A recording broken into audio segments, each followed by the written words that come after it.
yeah, it's going to sting and it's not going to be fun. But what's going to happen in the end is a celebration of what God's done in my life. So Yeah.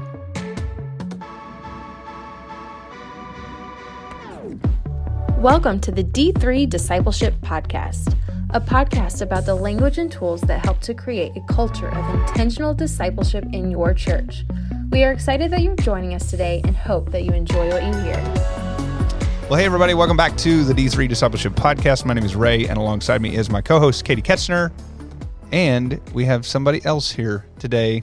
Woohoo! hey, hey. This is Mr. Jonathan Bissiq, and so we're super excited to have him today. And Jonathan is? Huh?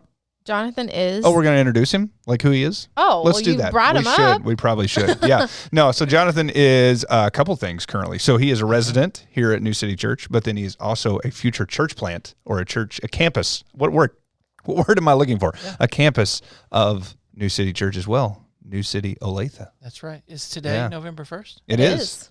So I think this is like my first official day as Like on staff. on staff. And Oh, we pulled you in for a hey. podcast. Congratulations. That's pretty awesome. Well, the reason Jonathan is here, Katie, is because he just started a group with somebody else, and we'll talk about that in a moment. But he just started a group, also just passed out covenants, which we just talked about in our last episode. And so we thought, hey, how about a real-world interview with somebody about how that has gone and how that's looked and all that fun stuff. I'm really excited about these interviews that we're Yeah. doing this season because we're not only doing leaders who have led before, but like Right. Jonathan, this is his first group. Yeah. And we're also wanting to get other people in who are maybe they're in a group, not Right. necessarily leading, but Yeah. like, we want to get all aspects of this D3 process. And Right. well, like, like I like hearing people's stories. I like learning from other people. I like feeling like I'm not alone in situations. So Yes. I am very excited Yeah. about these things. Yeah. So let's get rolling. Yes.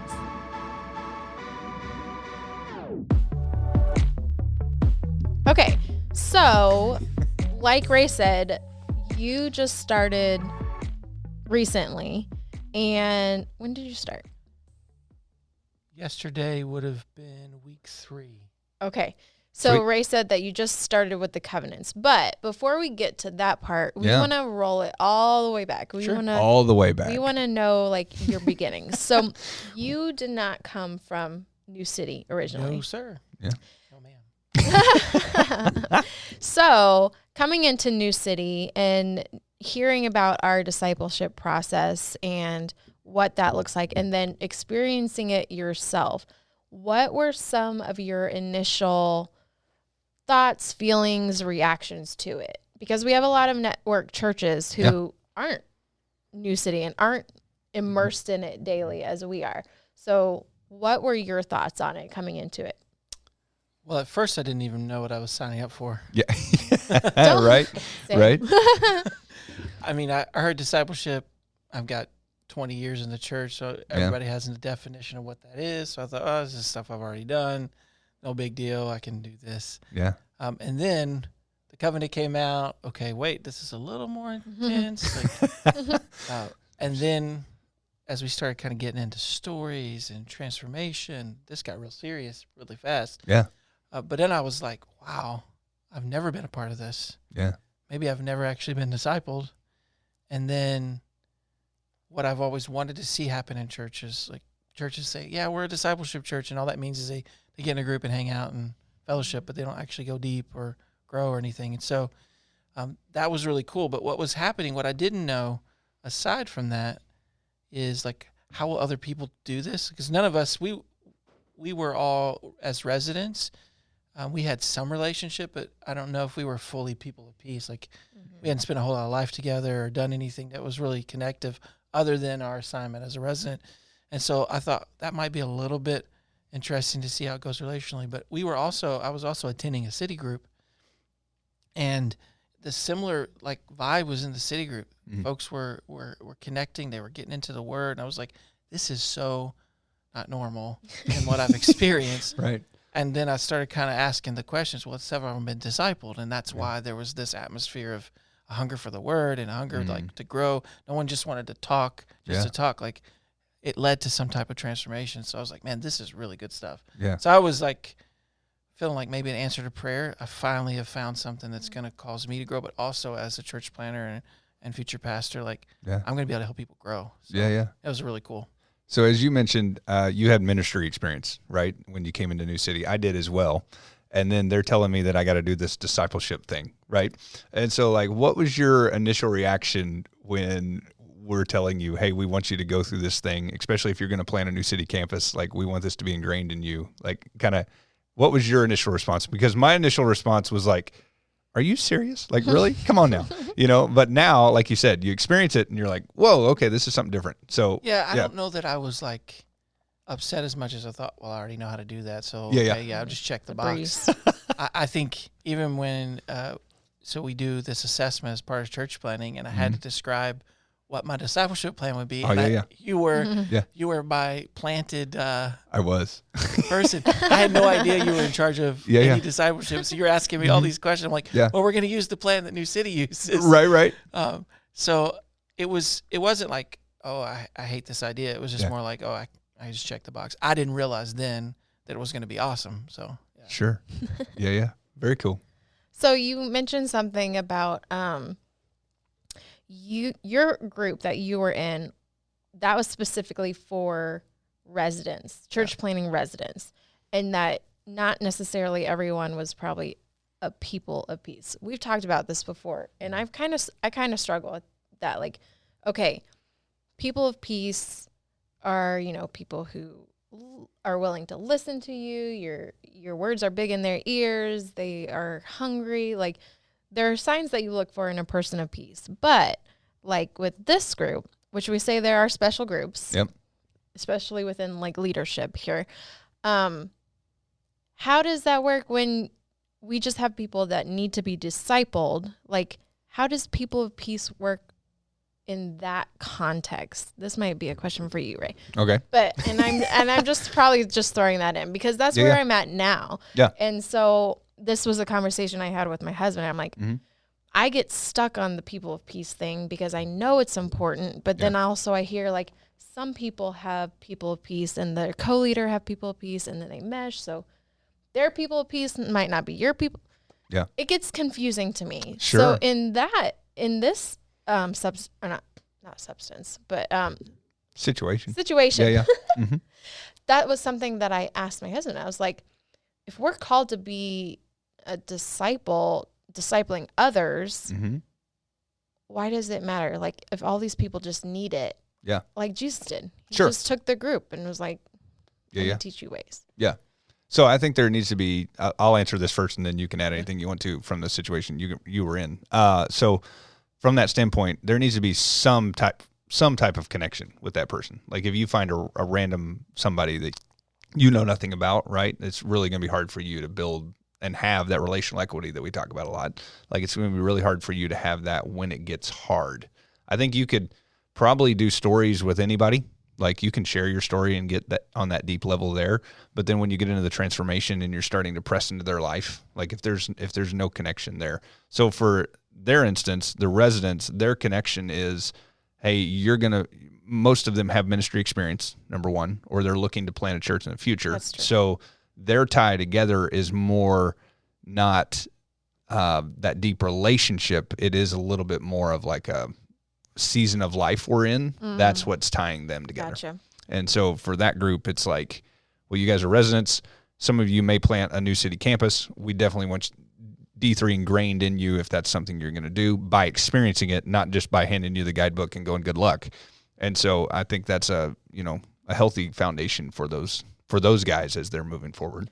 I don't know if that answers your question. Do you think like if there's just a general sense of like hunger, like person is hungry to be discipled, right? Do you not think that they could be discipled by just about anybody if that passion is there? Yeah, I mean, hunger. I think if you flip that, there's some people that you just don't jive with. Correct. Right? And so if you're not jiving, then we're probably not going to step into a discipling relationship. It doesn't have to be as deep as I'm probably making it because I overthink a lot of things. No, and you so don't, like ever. I'm looking for a unicorn, basically. Right. Yeah, sure. Yeah. But it doesn't have to be a unicorn. Right. Just not somebody who I can't get along with. Exactly right.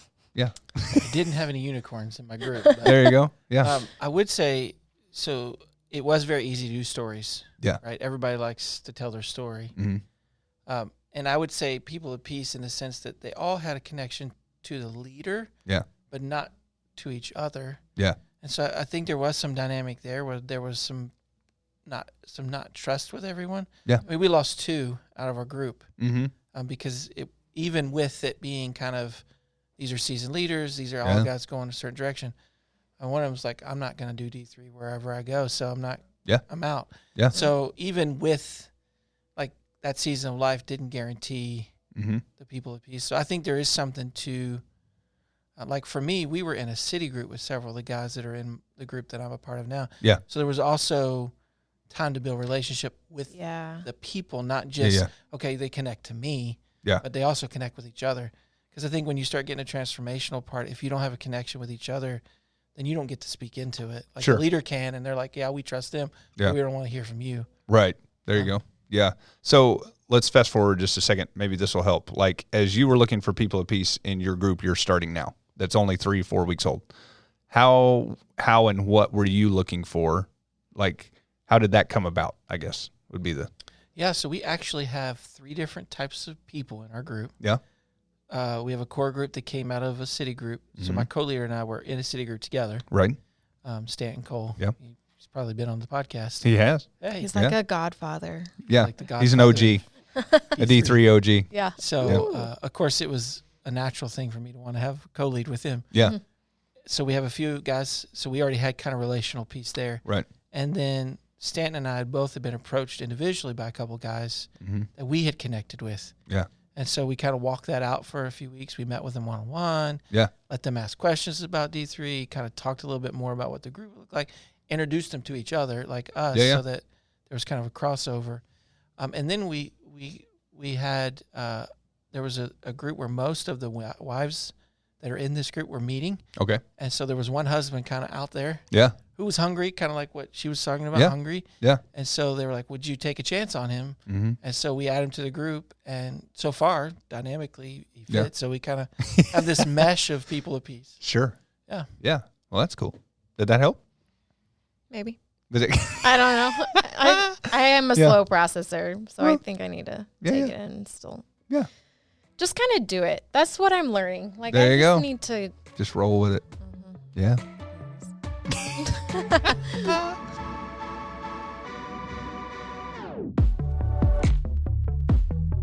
So you talked about,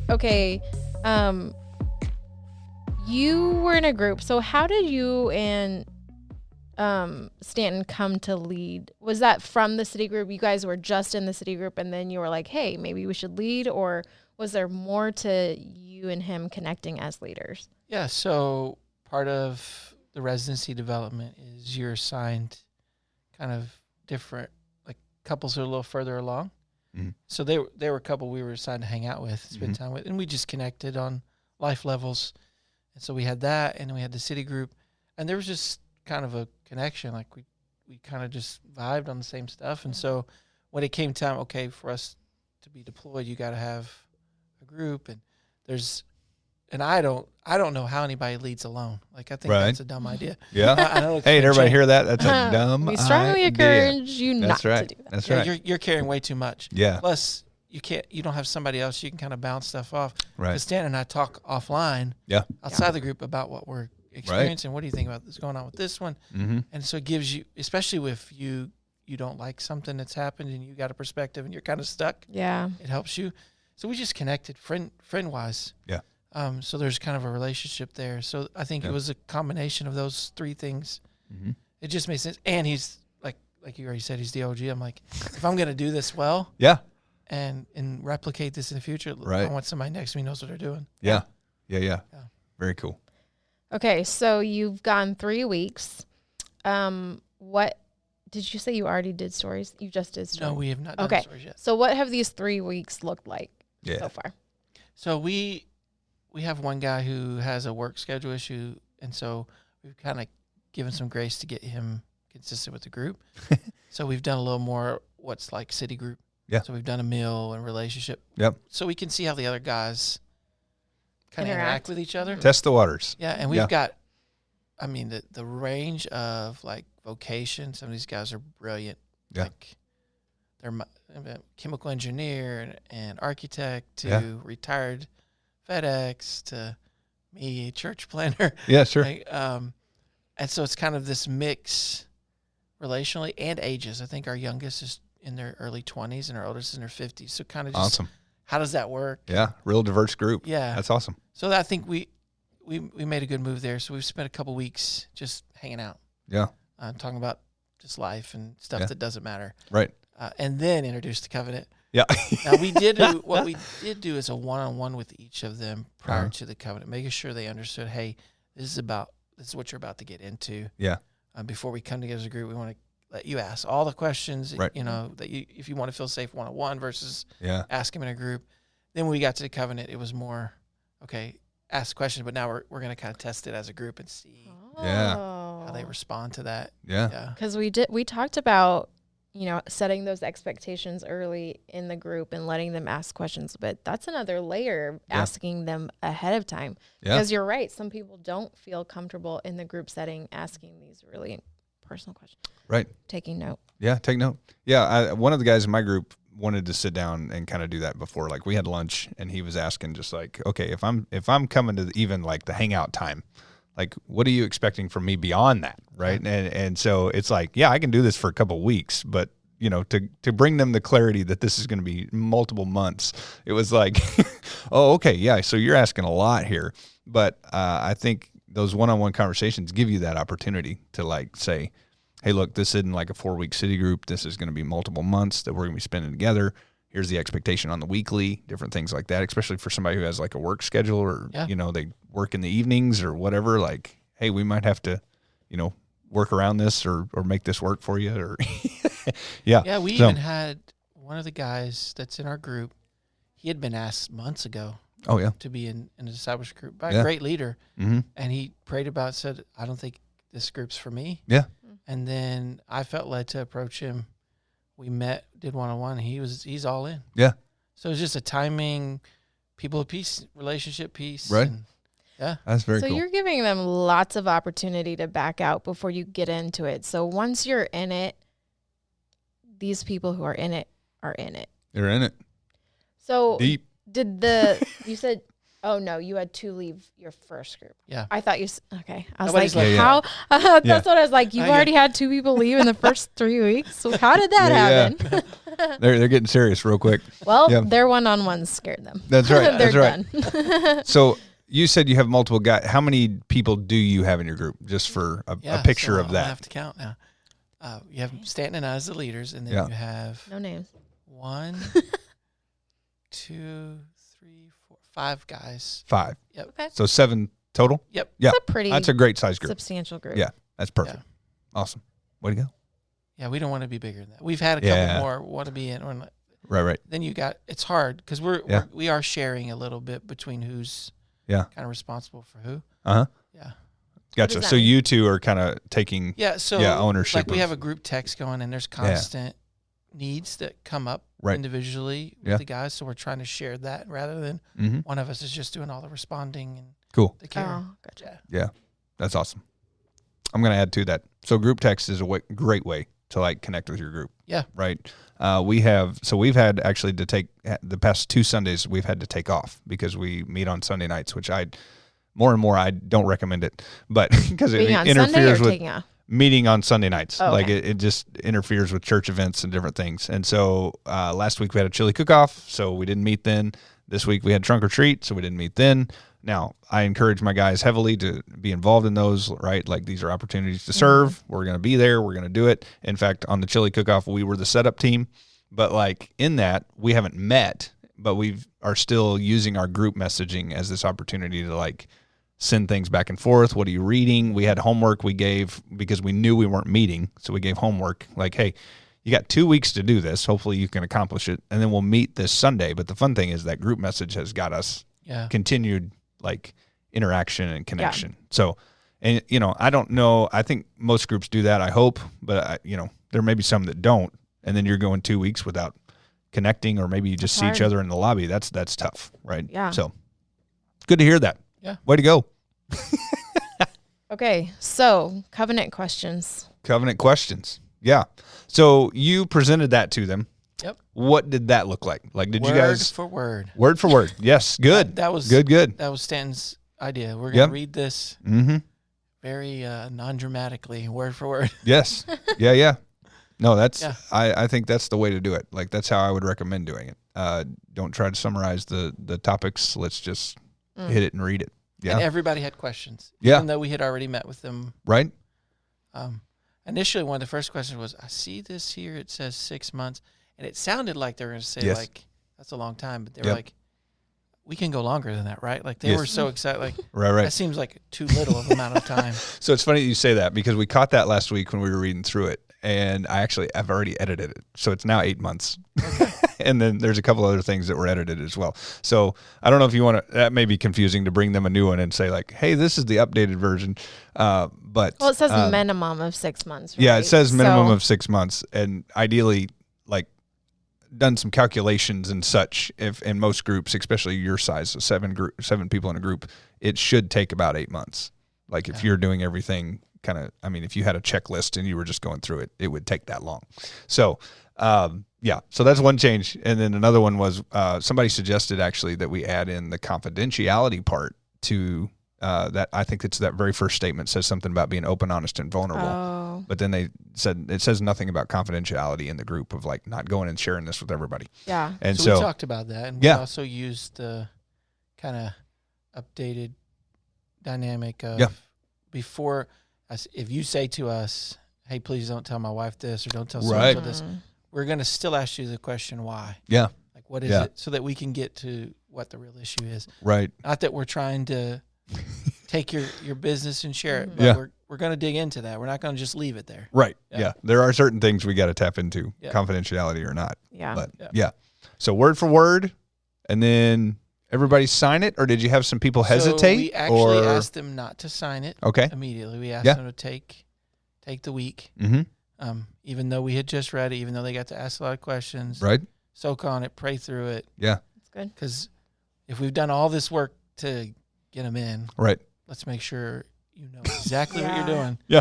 Because Yeah. once we start rolling, we want to roll. And Right. I know from my experience in my other group, I'd like us to be able to just flow and not lose guys along the way. So Right.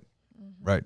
Very cool. So what were some of the other questions that they had? yeah. So even though it is generalized in the expectation, so someone asks, like, what do you actually expect us to do weekly? Yeah. Like, what do you That's a good what do you question. want from us? Uh huh. What does that mean? from like me? when we come to this Yeah. group, are you expecting us to have read certain things, Mm-hmm. pray through certain things? And they asked a little bit more about the confidentiality. Like, Yeah. are you expecting that we don't share any of this with our wives? Right. Mhm. Because we do have several in that group. The wives are in another group, Gotcha. actually being led by Stanton's wife. So Yeah. There you go. one of them was like, so does that mean if I say something here, you're going to go home and tell your wife, and then it's going to get back to my wife? Yeah. It's good, honest questions, Yeah. right? No, totally. So that was probably the biggest one, is just what did we expect from them Yeah. regularly? And that's where we got to open up. Well, really, this comes from what you put into it. Yeah. Like, this group moves based on your ability to transform. Yeah. Like, if you're hungry for the word, you're abiding, Mm-hmm. and every week we get together, things are going to happen. Yeah. If you're resistant to that, then the Right. group kind of stalls and you don't go anywhere. Yeah. So that's really the expectation, is that you live for the Lord. Like, it's not a Mhm. expectation of condemnation. Like, if you didn't do, like we started with the Torah reading plan. So Yeah. if you didn't do that this week, we're going to hammer you and say, why didn't you read that? We're Right. going to ask why, Right. but not in a condemnation way. And like, your spiritual growth depends on whether you did exactly what we said or not. Yeah. So I think there was some good feedback from that. And I think they felt a little more comfortable. Very cool. Okay. So you mentioned how about like someone asking about the confidentiality and it being taken to their wives who are in the connecting group. What's the line of if it's something that the wife should really probably know, albeit affairs, drinking problems, gambling, Yeah. porn, like anything like that. Yeah. Like, how do we handle stuff like that? That it's big enough for that the wife should know, because it's going to affect her if it hasn't already. Yeah. How do we handle that? I think you have to start at the purpose of the group. Yeah. Right. Remind them, we want to be discipled. We're here to be transformed. We want to grow. Like, Right. you're sitting at the table because you've acknowledged you want to change. So if there's something big that's hindering you, even though it may be even affecting your marriage, like, you're not going to grow unless we address it. Yeah. So yeah, we're going to use the group for that. But then I think there's some onus to go, okay, we need to put a timeline on this. Like, Mm-hmm. you're sharing something pretty big here and you haven't talked to your spouse, Yeah. who is also part of your transformation. Then we need maybe 48 hours. You're gonna spend some time talking to her. Mm-hmm. And if you want one of us to be there to help you, fine. But if you don't take that opportunity, we're going to follow up and ask the questions, and we're going to go with you to your spouse, because she needs to know. Yeah. Not because we're trying to hold something over you, or Right. but you asked for transformation Mm-hmm. the same way we did. We want to grow. Yeah. And without this, you're not going to grow. Yeah. So And going back to that covenant, right? We're also, they've signed to accountability. They've said, hey, Right. you can be accountable to me. So I think there's that challenge of, okay, we're going to give you this timeline, whatever that is, 48 hours or, 24 hours or whatever, that I think you need to share this with your spouse. And if you don't, then we are going to help you do that. I'm putting that in quotations. Like, we're going to help you. We're going to go to her and share that, or to him and share that. Like, to get, yeah. Especially if it's something big enough that, like, she needs to know, yeah, right? if Or he. if it comes to that, would you, if you are sitting down with the wife to have them tell her, would you also, like in your case, would you also bring the women's leader in? I think it's a good like idea, a force. because you're part of the transformation with them. Now, keep in mind, we're presenting this a covenant signing day, right? So Yeah. they're hearing this, and they may come back and not sign that covenant based Right. on that process. So Yeah. Yeah. we're giving them the out. Yeah. Like, and I understand, like, that's not a great thing, like, Mm-hmm. that they're not going to deal with their issue. Mm-hmm. But if they do sign it, that's what gives us the fuel to say, okay, we're coming together. Yeah. We're getting the leader, and we're going to have this conversation. But I think, yeah, it's healthy for her to have somebody. Mhm. Yeah. That way she doesn't feel totally Ganged up. blindsided. Yeah. Yeah. Yeah. And I think, there is definitely that level of confidentiality is there for certain things, but also there are certain things that are above that we've got to Yeah, share. so what are some examples you think would be things that could stay confidential that you wouldn't have to get the spouse in? Since you asked, I'll ask you. Ooh. I mean, just general squabbles, like annoyances, like, I don't know, stuff like that. But I think listen, I told you I was a slow processor. Let me think about this for a second. So if your husband came to our group and said, I hate that Katie always leaves the laundry on the floor, that's something we're not going to share, No. probably. Right. That's fine. But that's also something for him to work through. It is. It's still a transformation thing, right? Yeah. I think if it in some way will alter my life because of your actions, I think I have a right to know about it. Yeah, that makes sense. I mean, the laundry, I can keep doing the laundry the way I'm doing the laundry. Yeah. That's not going to alter my life. Again, like I said, like, you can bring it up if you want, but, like, you don't need someone else to bring it up Sure. for you, Yeah. because that does seem like a you issue or a minor thing. Yeah. I don't know. That makes sense. Yeah. Some good conversation right there. It is. Way to go. That's feels icky. It feels. Well, Just I mean, I know Like, it what part? happens, and I know it's good to have, like, a process and stuff, but, like, just thinking about, there's a lot of brokenness in Yeah, the world, and a for lot sure. of hurt, and just hurts my heart. Yeah. But we Yeah. one of the things we've got to be excited about is, because of the gospel and because of a process like D3, people who are broken with these situations who would not get help Yeah. are going to find it. They don't even know. There's people in our groups right now that Right. don't know the freedom that's going to come to them Yeah. because of this kind of encounter. And so, Right. yeah, there's that pain in the moment. Like, who wants to hurt? Mm-hmm. Right. I mean, you go to the doctor or you go to the hospital to have a surgery. Yeah. There's definite initial pain, but Yeah. there's the healing process, and then you're better. And so, Right. yeah, it's going to sting and it's not going to be fun. But what's going to happen in the end is a celebration of what God's done in our life. So Yeah. I'm excited about the stories that aren't told yet. Right. That, yeah, it's going to take some icky, your word, to get there, but it's going to bring transformation. Yeah. And that's what, I mean, this is so different. D3 is so different because of that. Like you guys said, like, I think all of us were kind of, like, we've been in the ministry. Well, I'm not in the ministry. Yes, you are. I mean, now I am. You totally are. I am. What I'm saying is, like, I grew up in the church. I wasn't in the ministry I get you. forever, Okay. but I've been in church forever. Are you calling us old?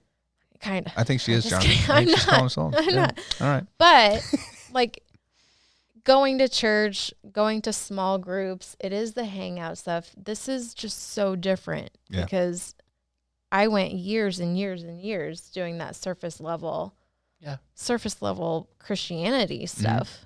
And then. But I will say, like, experiencing it from the outside, not having any pre-understanding of what I was getting into. Yeah. I never felt uncomfortable. Like, the way that it plays out and the way you walk through the different tools. Yeah. It never came across like, oh man, I don't really want to be in this room right now. Right. Yeah. Like, even when I was dealing with stuff that needed to be transformed. And so, because there was everybody was in there to help me. Right. Like, when they started shooting out, well, here's what the scripture says. It was so cool because I'm like, wow, all these voices want me to grow. Yeah. So I think there's also that dynamic. That's probably why it matters. The people of peace matters. Yeah. Well, I'll say that 3 times fast. I like that. People of peace. Yeah. Because when it comes time to needing help, you want to know that everybody's got your back. Yeah. Yeah. Yeah. That's fun.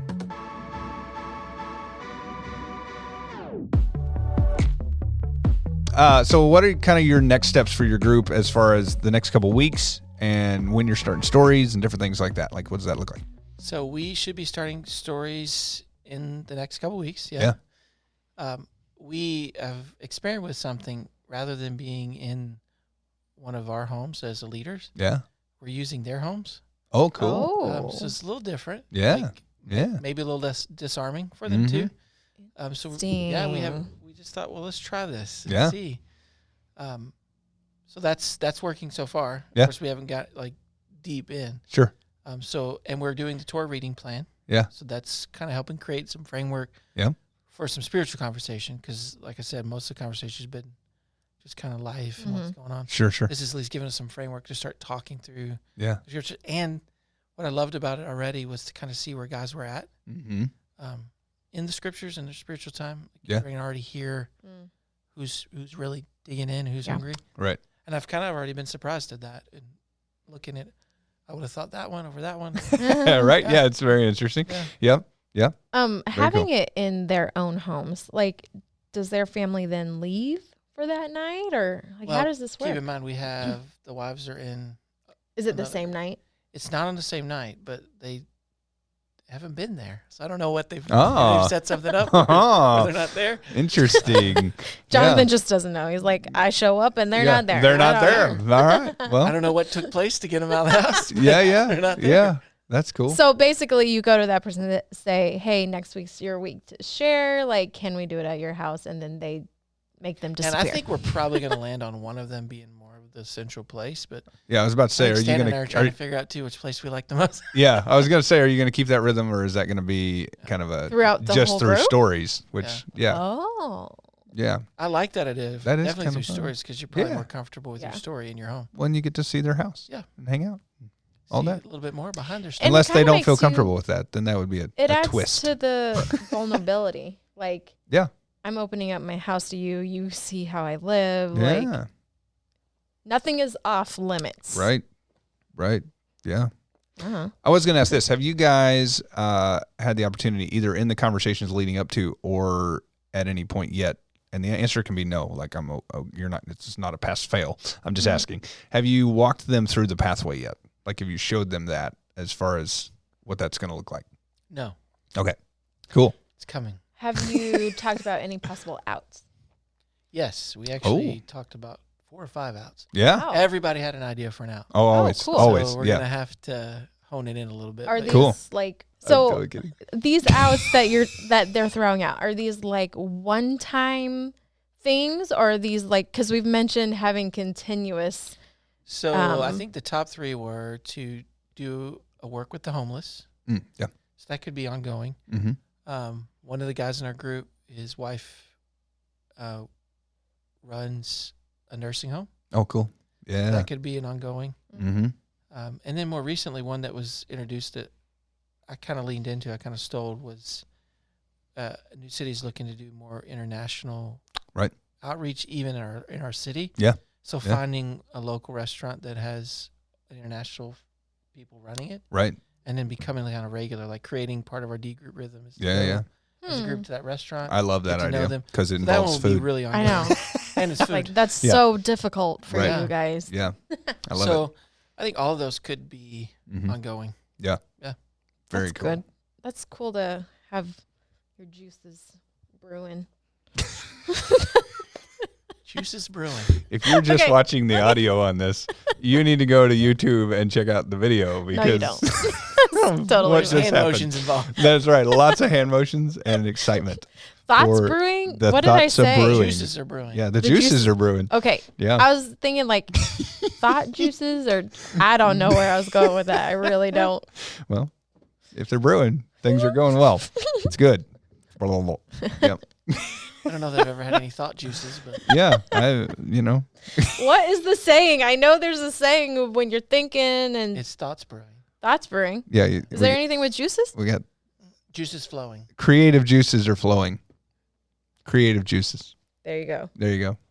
Thoughts brewing. And Creative juices. flowing. There you go. Oh my goodness. All right. I feel like You got that anything else? might be a good stopping point, Yeah, because well, obviously my brain is not going to get any better. That's right. That's right. Well, Jonathan, thank you so much for being here, and looking forward to hearing the stories out of your group and what's going to happen there, transformation moments and different things like that. You have anything else to add? I mean, we got to do our outro thing, but yeah. I So don't think so. if you have any questions, you're listening to this, or if you're watching, you can send questions to d3info@newcitychurch.com. We would love for you to check out our YouTube page, subscribe, ring the bell, do all the things that you're supposed to do. We're so confused on what those are. But anyway, all that to say, also, if you are a D3 leader and you are not a part of our D3 Facebook group, we would love for you to be a part of that. Yeah, I remembered. And all I'm not that. part of that group. So You need to be a part of you that need to group. jump into that group. There you go. Yeah, D3 Discipling Leaders on Facebook. It's a private group, but I'll admit you. I'll let you. So with that, thank you so much for joining us today on the D3 Discipleship Podcast. We'll talk to you soon. Bye. Thank you for joining us today. We hope that today's information was helpful and useful for your discipling journey. We would like to encourage you to subscribe, review, and share on social media. If you would like more information, check out d3pathway.com.